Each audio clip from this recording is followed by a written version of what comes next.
Hello everyone, তোমরা সকলে কেমন আছো? আশা করি খুব ভালো আছো।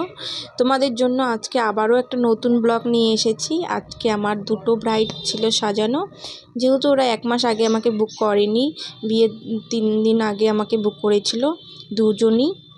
প্রথমে কেউই আসছিল না বুক করার জন্য, তারপর দেখো দুটো ব্রাইড এসে গেছে তো একদিনই। এর আগে কখনো আমি দুটো ব্রাইড সাজাইনি, আজকে প্রথম। দেখতেই পাচ্ছ আমাদের রাস্তার ওপারে বাড়ি, এপারে হচ্ছে ব্রাইডের বাড়ি। যেহেতু তুলে এনে বিয়ে হচ্ছে ব্রাইডটি। গিয়ে দেখি ব্রাইডের এখনও হলুদ হয়নি, স্নানও হয়নি। এই হচ্ছে আমার আজকে ফার্স্ট ব্রাইড, এবং ব্রাইড হেয়ার ওয়াশ করে এসেছিল, কিন্তু স্নান করা হয়নি এখনও। তো দেখতেই পাচ্ছ হলুদে নিয়ে গিয়েছে। আসার পর আমি ব্রাইডের কাছে শুনে নেব কেমন লুক চায়। হ্যাঁ, আর মেকআপটা কিরকম চাই? স্কিন টোনের মধ্যেই? আচ্ছা, ঠিক আছে। তো দেখো ব্রাইডকে আমি বসিয়ে দিয়েছি এবং ফেসটা ভালোভাবে ক্লিন করে নিচ্ছি। আমি সাজাতে এসেছিলাম 3টার দিকে, আমাকে 1.5 ঘন্টা বসিয়ে রাখা হয়েছে। এমনটা কেয়ারলেস হলে কি চলে বলো? আমি এমনিতেই দুটো ব্রাইড নেই না, তবু আজকে এতটা সাহস করে নিয়েছিলাম ব্রাইডটা সাজানোর জন্য। তো বলেই এসেছিলাম যে 3টের দিকে আসবো, যেহেতু আরেকটা আমার ব্রাইড ছিল। দ্বিতীয় ব্রাইডকে আমি ফোন করে শুনে নিয়েছিলাম, ওদের নাকি রিচুয়ালস করতে অনেকটা টাইম লেগে যাবে, তো আমাকে 5টার দিকে যেতে বলেছিল। তাই আমি আর ওখানে না গিয়ে বাড়ির পাশের ব্রাইডকেই সাজাতে এসে গেছিলাম। কিন্তু এসে দেখি কি স্নানও হয়নি এবং রিচুয়ালসও কমপ্লিট হয়নি। তো কি করব, বসেই ছিলাম অনেকক্ষণ, বসে থেকে তারপরে তো ব্রাইড আসলো, দেখতেই পেলে। তারপর আমি সাজানো স্টার্ট করে দিয়েছি, দেখতেই পাচ্ছ। এবং সিটিএম কমপ্লিট হলে তারপর আমি বেস মেকআপটা কমপ্লিট করব, এবং বেস মেকআপ স্টার্ট করে দিয়েছি, যেহেতু ব্রাইড স্কিন টোনের মধ্যেই চেয়েছে। এবং আমার ব্রাইডের দেখতেই পাচ্ছ ব্রাইডের স্কিন টোনটা একটু ডাস্কি রয়েছে। তো এরপর দেখো বারবার লোক আসছে আর দরজা বন্ধ করছিল। তো আমি সেই সবে মাথা না কান না দিয়ে আমি আমার মতো করে সাজাচ্ছিলাম। যেখানেই যাই না কেন ঘর ভর্তি লোক হবেই হবে, কি করা যাবে, কতই আর বলবো। তো আমারও লেট হয়ে যাচ্ছিলো, তো আমি সাজানোতে ফোকাস করছিলাম যে তাড়াতাড়ি সাজিয়ে আমার যেতে হবে নেক্সট ব্রাইডের লোকেশনে। তারপর সাজাতে সময় হয়ে আসছিলো, 5টাই বেজে গেল প্রায়। এবং সেকেন্ড ব্রাইড আমাকে ফোন করেই যাচ্ছিলো, কখন আসবা দিদি, কখন আসবা। তো আমি বারবার বলছিলাম দাঁড়াও, এখানে সাজানো হয়নি, কারণ এখানে দেরি করে ফেলেছিল। কি আর করব, ব্রাইডের বেস কমপ্লিট হওয়ার পরে দেখতেই পাচ্ছ মেকআপটা কমপ্লিট হয়ে আসছে।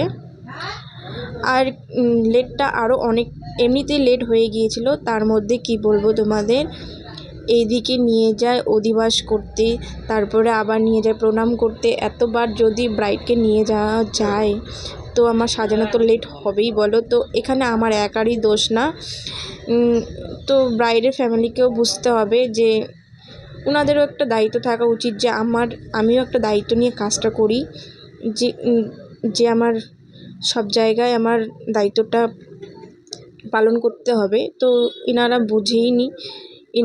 ব্রাইডের শাশুড়িকে আমি বলেই গিয়েছিলাম যে 3টার দিকে আসবো, তো উনি ভুলেই গিয়েছিলেন, এতটা বলে ব্যস্ত ছিলেন। তারপর দেখতেই পাচ্ছ ওই যে মেয়েটার যে গেল পিঙ্ক ড্রেস পরা, ওরা এখানেই ড্রেস চেঞ্জ করছিল, ভিডিওতে আমি কাট করে দিয়েছি। কি বলবো, ওরা ঘরের মধ্যে এতটাই ভিড় করছিল।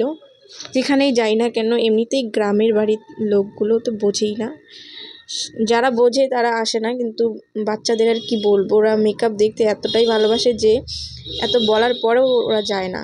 বলতে বলতে বেস কমপ্লিট হওয়ার পরে দেখো আমি আই মেকআপে চলে এসেছি। আই মেকআপটা প্রায় শেষের দিকেই, তো দেখতেই পেলে আই মেকআপটা প্রায় হয়েই গেল। আর একটা কথা বলতেই ভুলে গিয়েছিলাম, এর আগের ক্লিপে দেখতেই পেয়েছো ব্রাইড কিন্তু কান্না করছিল, যেহেতু ব্রাইডের বাড়ি থেকে লোক এসেছে এবং ব্রাইডকে কিন্তু তুলে এনে বিয়ে করানো হচ্ছে বরের বাড়িতেই। আমি জানি যে বাঙালি বাড়ির বিয়েতে এবং হিন্দু শাস্ত্রের বিয়েতে রিচুয়ালস অনেক থাকে, কিন্তু তবু একটু টাইম মেনটেন করতেই হয় সবাইকে, ঠিক টাইমে সব কিছু করার জন্য। এবং আমি এতটা তাড়া করছিলাম, আমার জিনিসও হাত থেকে পড়ে যাচ্ছিল। আর এবং বাড়ির পাশের বান্ধবী বলতে পারো, ও কিন্তু আমাকে একটু ভালোই হেল্প করেছে অনেক কিছুতে, তো ওকে থ্যাংক ইউ জানাই। এবং এভাবে বলতে বলতে দেখো আই মেকআপটা কিন্তু আমি খুব সুন্দর করেছিলাম, যেহেতু আই মেকআপটা করতে অনেকটা টাইম লেগে গিয়েছে। আমি একটু শর্টকাটে করলে মনে হয় ভালো হতো, যেহেতু দুটো ব্রাইড না নিয়ে একটা ব্রাইড নিলে কিন্তু খুবই ভালো হয়। আমি তোমাদেরকেও সাজেস্ট করবো একটা ব্রাইড নেওয়ার জন্য, যেহেতু আরও একাই সাজানো হয়।